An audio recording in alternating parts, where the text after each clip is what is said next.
Okay, we're on a big fix today. My planer stopped working the other day. It's a nice Bosch one. 200 and something pounds to replace it. No, I didn't think so. So, done a bit of investigation on the old internet. Not a lot there really.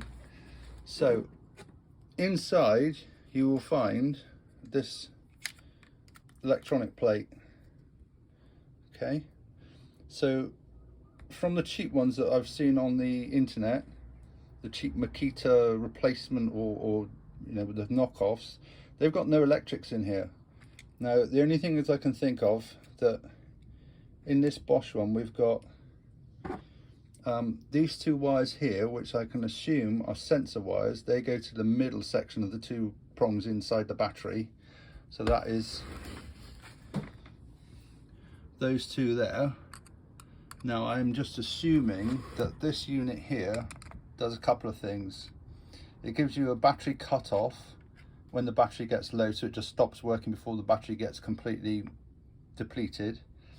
And the other thing is, just judging by the switch on the trigger switch itself, we've got a positive terminal, negative terminal, and this one also was another, I think it was another positive or negative, but that I think is a brake. So when you take your finger off the button, the actual wheel itself, the cutting wheel, literally puts the brakes on and stops it.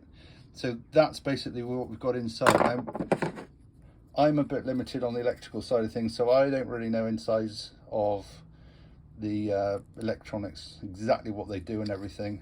That's another couple of sensor wires. They were in the switch as well. So I don't want to have to spend out a lot of money and buy a new one, which I'd love to do, but a couple £100 is a lot of money for any of us. So what I've done is I've basically cut out all the electrics, back to the old school, literally battery, motor and switch. Okay, and the way I've done that is inside this switch here, you can just about see the tabs. That was, again, I think it's something to do with sensor. I honestly don't know, but we don't need it, so I cut that off.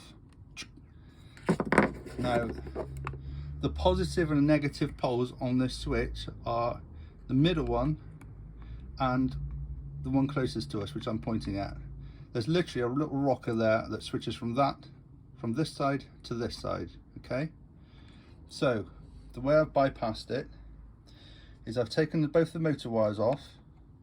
So I've got a positive coming down, coming through, and that's actually attaching to the blue wire. Okay,